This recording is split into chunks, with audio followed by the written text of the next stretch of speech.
Армысың алты алашым, қасиет қазақ халқым, Асқар Арғын Бақадыр, қазақтың ұлт жанашыры. Бүгін 15 қараша 2024 жыл Алматы шаһары Қазақфильм киностудиясында отырмыз. Мінекей бүгінгі біздің сұхбатымыз елімізге танымал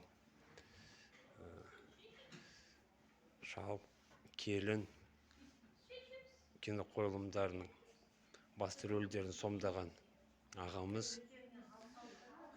Ерболат Тоқұзақ сол азаматымызбен сұхбат аламыз, сұхбаттасамыз. Ереке, қош көрдім. Ассалаумағалейкум. Менің есімім Ерболат Тоқұзақ. Осы біз бүгін киностудия Қазақфильм ішінде отырмыз. Қазір сіздерге айтып беремін, не керек болса сұрақтарыңды қойыңыз. Жақсы, өте рахмет. Ереке, сіз енді киностудияда көп жыл жұмыс атқарып жатсыз. Сол осы киностудия қалай келдіңіз, соны айтып өтсеңіз. Жарайды. Ол қашан жыл өтіп кеткенін, мен 72-ші жылға өткен ғасырда келдім. Сол студия, сол кезінде Қалдаяқ пен Төле би деген қазір филармония ескі керемет жақсы ғимарат болған, кәдімгідей мықты. Сонда келіп администратор болып жұмыс істедім. Киноның администратор. Содан бастап мен осы студияда жүргеніме 52 жыл болды. Содан қазір қалай айтуға, соның жұмыс істеген кезінде қанша керемет жақсы адаммен кездестім, қанша керемет жақсы кісілерді көрдім. Қалай болса да, ол мен өмірім ғой. Мен сіздерге бәрді түсіндіріп айтайын. Қазір жағдай ішкене қиындау, оны түсініп отырмын. Енді біздің алдымызда су аққан ба, өрт болған ба, біздің мемлекетте, оны түсініп отырмыз. Бірақ киностудияның қазір көбісі мынандай әңгіме бастаған. Сол киностудия тартайын деп отыр. Мен өзім қалай болса да қарсымыз. Өткені мен мына киностудия жасаған, орнатқан керемет жақсы біздің қазақтың ағайымыз Шәкен Айманов. Соның арқасында бәрдімнен керемет жақсы ғимаратты жасалған, үйлерді берген, сол кезінде. Ол сондай қиын уақыт болған. Бірақ сол кісі, бәріміз осында жұмыс істеп жатқан адамдарымыз, уже қартайдық қой бәрі. Өте оған ризамыз. Өйткені көзімнің алдында айтып отырмын ғой, керемет жақсы кезі өткен. Ағайды мен білуші едім сырттан.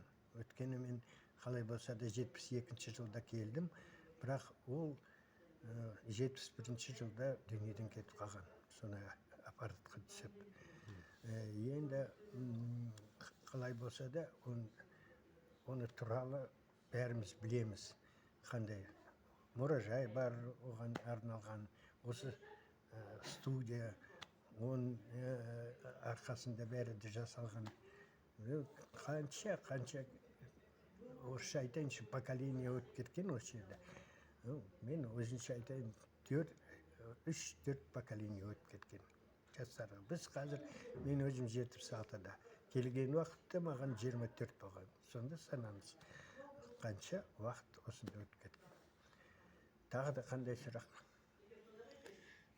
Рахмет аға. Енді мына жерде мынандай сұрақ туындап тұр өз басымда. Мысалға, Совет өкіметі кезінде сіздер осы 72-ші жылдан бері тәуелсіздік алғанымызша 91 жылға дейін жұмыс жасадыңыздар. Одан кейін 91 жылдан бастап тәуелсіздік алдық. 33 жыл сол тәуелсіздікпен өмір сүріп жатырмыз. Айырмашылығы бар ма тәуелсіздікте өмір сүргені қазақ фильмнің? Және де совет уақытында қалай сіздер жұмыс жасадыңыздар? Соны айтып өтсеңіз. Айрықсыздық бар, конечно, бар. Біз оны қалай болса да бір совет үкіметінің кезінде мен мақтадым ба, мен совет үкіметі өзінің кәсіпке өтіп кеткен несі ғой. Сол кезінде бәрі де қалай тегін болған, көбісі нәрселер тегін болған. Біздің оқу, біздің емдеу, біздің несі бәрі де тегін болған. Жоқ, қарсы шықпаймын. Енді басқа қазір несі уақыт келді. Бірақ қазір студия қиын жағдайда неге айтып отырмын ғой, оның алдында мемлекет өзі сондай неге жасап жатқан. Анау су өтті ма, анау өртін болды ма, соған ақша керек. Мен түсініп отырмын. Бірақ қазір осы прессада, осы біздің арамызда мынандай жерді тартып алайын деп отыр. Кімдер, кімге? Мынау жер олардікі емес, ол мемлекеттің жері. Государственный киностудия имени Шәкен Айманова. Шәкен ағамыз қалай болса да сол қиын кезде осындай территорияны алып киностудия жасаған. Керемет жақсы кинолар шығарған, керемет жақсы адамдар жұмыс істеген. И соны мұттып жерді тартып алайын. Кімге осы жер керек? Ол кәдімгі әулие жер. Ол ешкімге тиіспейтін жер. Ешкім даже ойламасын осы жерді тартып алуға.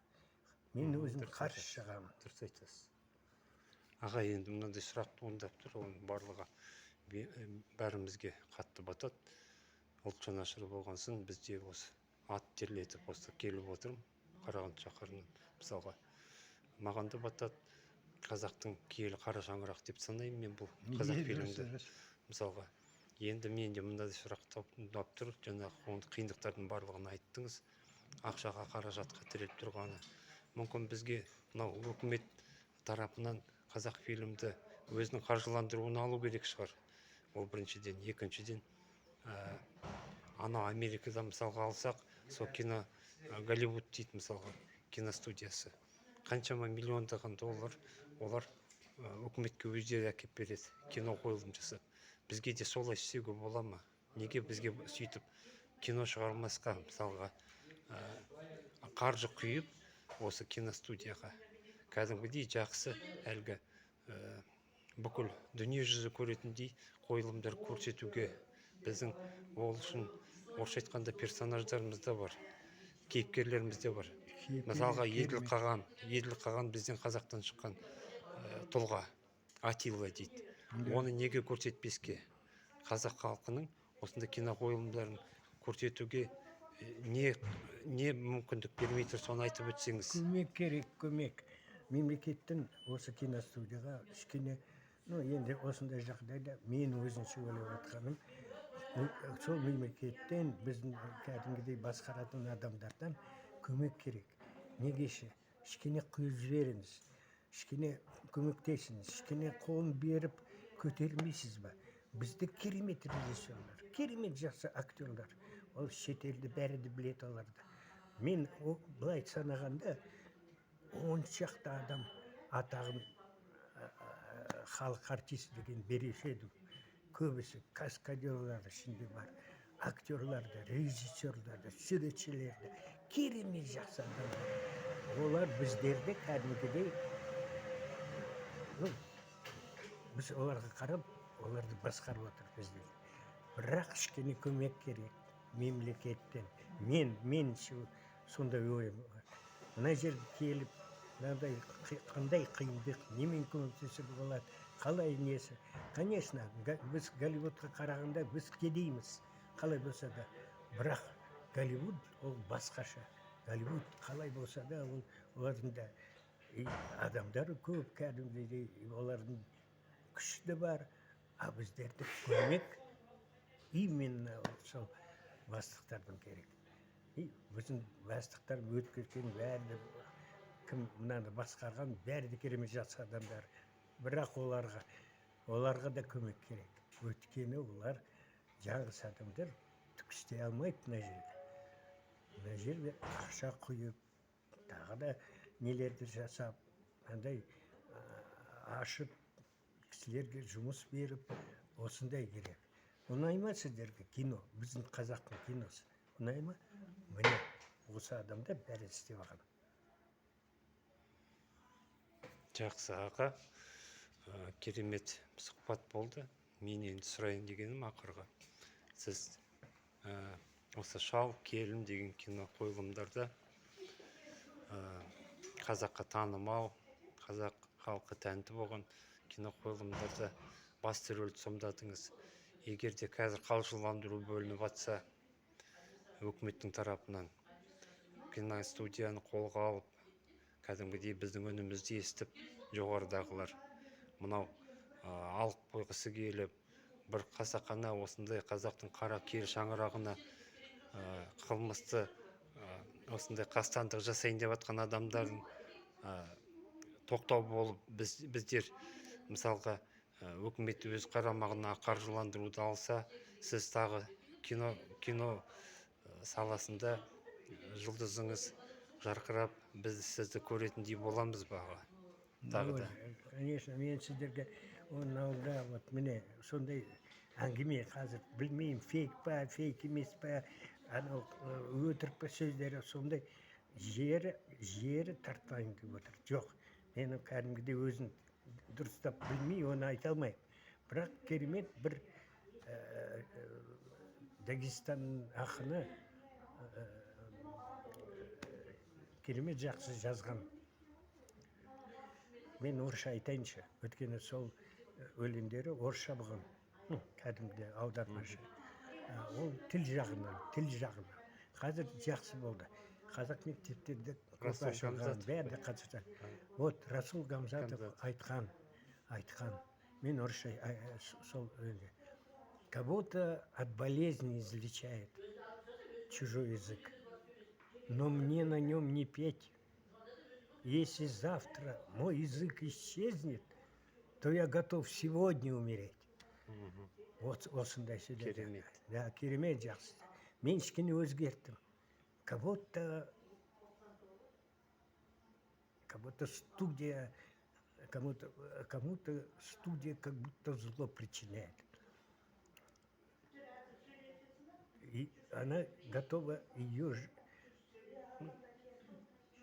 қалай это кішкене сөзбен.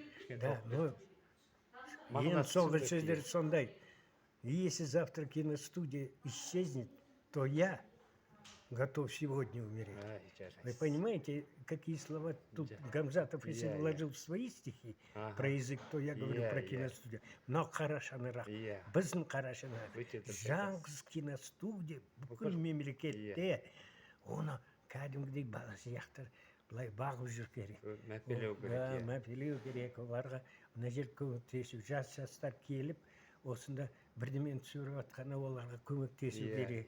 Біз өзіміз бәрібір, мені шақырса, мен бәр кісілерге айтамын. Егер уақыт болса, обязательно көмектесемін, түсемін, ешқандай несі жоқ. Бірақ айналып кетейіндер. 1 сантиметр, 1 миллиметр осы жерден ешкім алмасын. Әумин. Ол біздің дәстүр, біздің кәдімгідей қарашанырақ, түсінікті соған керек. Жақсы. Керемет сұхбат болды. Айналайын қазақ халқы. Міне, Ерболат ағамызбен осындай сұхбат өткіздік. Назарларыңызға рахмет. Ерболат аға, қош саламатты. Рахмет сізге. Қазақ халқы сізге риза. Құдайдың қалауымен қара шаңырақ, мен ойлаймын, осы қазақ халқының еншісінде қалады. Бұл кісілердің де жұлдызы әлі жарқырайды деп ойлаймын. Қош саламатты болыңыздар. Рахмет.